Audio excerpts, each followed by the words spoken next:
여러분 안녕하십니까? 어제부터 방역 패스 6개월 유효 기간이 적용됐습니다. 정부는 다음 주부터 위반 시 과태료를 부과할 방침인데요.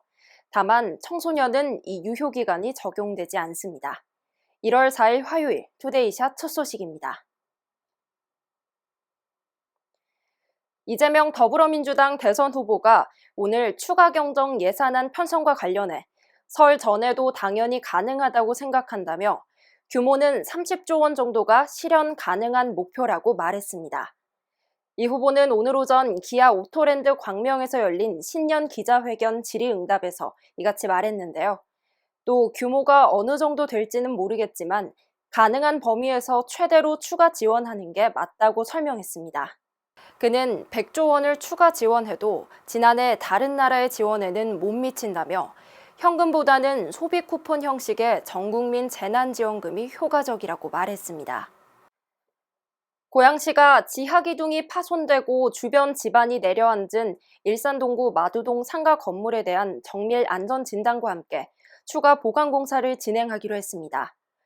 긴급 보강 공사를 했음에도 건물 안전에 대한 우려가 여전한 점을 고려한 건데요. 구조물의 하중을 분산하는 역할을 하는 지지대인 잭서포트 55개를 지하에 세우고 붕괴 취약 지점에는 철골 구조물을 설치하기로 했습니다. 고양시는 이번 보강 작업이 끝나면 건물의 추가 붕괴 위험을 크게 줄일 수 있을 것으로 기대하고 있습니다.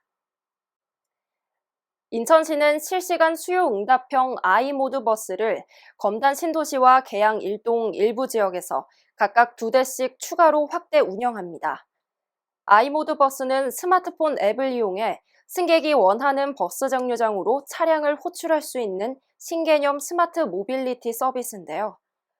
검단 신도시의 누적 이용객은 현재 5천여 명에 달하는 등 큰 호응을 얻고 있습니다.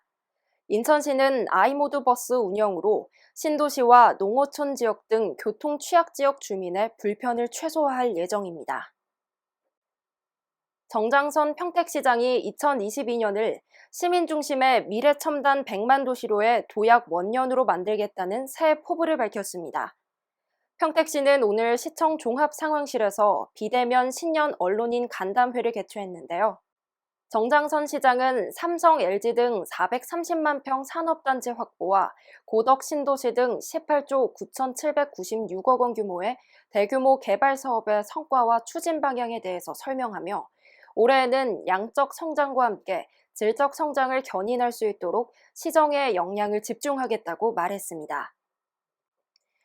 화재로 문을 닫았던 인천 옹진군 영흥도 수산물 직판장이 한 달 만에 임시 판매 시설을 마련해 영업을 재개했습니다. 영흥수협 수산물 직판장은 지난해 12월 1일 새벽에 발생한 화재로 9개 점포가 전소되고 35개 점포의 운영이 중단됐는데요. 피해액만 10억여 원에 달했습니다. 연말연시 특수기간임을 감안한 관계기관의 적극적인 행정과 상인들의 협조로 지난 12월 31일부터 몽골 텐트 6개 동을 마련해 35개 점포가 임시 영업을 개시하게 된 겁니다. 환경보호를 위해 텀블러 사용하시는 분들 많으시죠? 이 텀블러를 세척하신 후엔 물기를 확실히 제거하고 완벽히 건조해야 세균 번식을 막을 수 있으니까요. 환경과 건강 모두 지키시길 바랍니다. 뉴스를 마칩니다. 시청해주신 여러분 고맙습니다.